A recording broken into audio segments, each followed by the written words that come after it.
Merci, Monsieur le Président. Chers collègues, comme vous le savez, le mouvement des Gilets jaunes que nous connaissons depuis un mois a mis en lumière le cri de détresse profond de nos territoires ruraux qui souffrent en silence depuis trop longtemps. Le SRADET doit faire de l'aménagement et du développement des zones rurales une priorité absolue. L'objectif numéro 10 fait état de la nécessité d'intégrer dans les stratégies territoriales les leviers de renforcement de l'attractivité des territoires. Oui, il faut à la fois des leviers localement, mais aussi des dispositifs législatifs adaptés au niveau national. La redynamisation des centres-bourgs ruraux est aujourd'hui primordiale. Il faut inverser les choix politiques qui, depuis les années 80, ont favorisé le développement de grands centres commerciaux en périphérie des villes et qui ont vidé les centres-bourgs de nos communes. J'ai vu, enfant, ces hypercentres commerciaux sortir de terre et les commerces de mon village fermer les uns après les autres. Que faire pour endiguer ce phénomène? Vous avez dit tout à l'heure qu'il fallait faire preuve d'imagination. Je suis convaincue que la création d'une TVA à taux réduit pour les commerces de centres-bourgs ruraux, sorte de zone franche rurale au cœur des communes, serait un geste fort et efficace, permettant aux commerçants des centres-bourgs ruraux d'être compétitifs et aux clients de faire des économies pour retrouver du pouvoir d'achat. Que nos parlementaires étudient cette possibilité.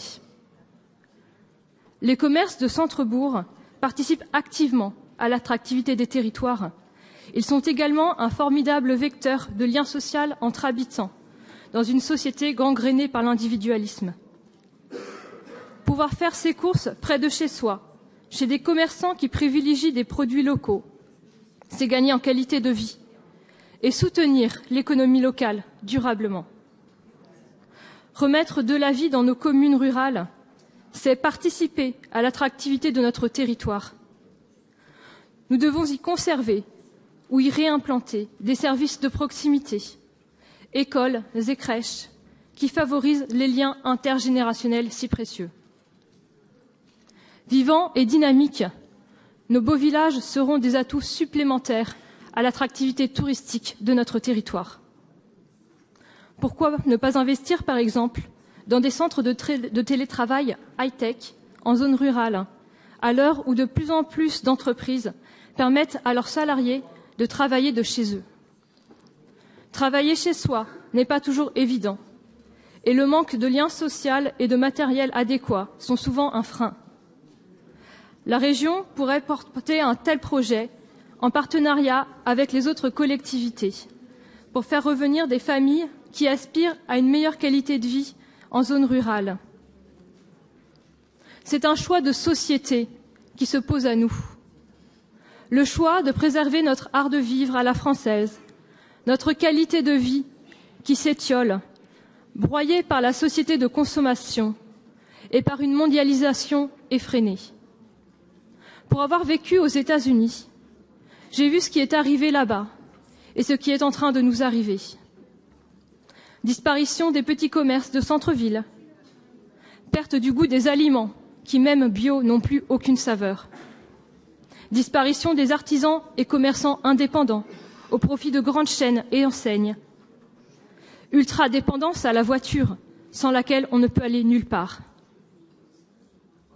Disparition des moments familiaux si précieux, tels que la balade du dimanche ou les repas partagés. Les écrans omniprésents, la télé et le smartphone brisant toute possibilité de discussion. La course après le temps et l'argent. Une société où l'être humain est avant tout un consommateur qui doit pouvoir acheter tout le temps, avec des supermarchés ouverts 7 jours sur 7 et 24 heures sur 24. Des maisons dans lesquelles les bibliothèques ont disparu, l'avoir valant mieux que le savoir. C'est ce que j'ai vu là-bas. C'est ce qui nous arrive en France et qui nous arrivera inéluctablement si nous ne réagissons pas avant qu'il soit trop tard. Il faut agir vite et avec détermination. Si certaines décisions relèvent de l'échelon national, pour d'autres, cela se joue dans nos territoires. Donnons-nous-en les moyens. Merci.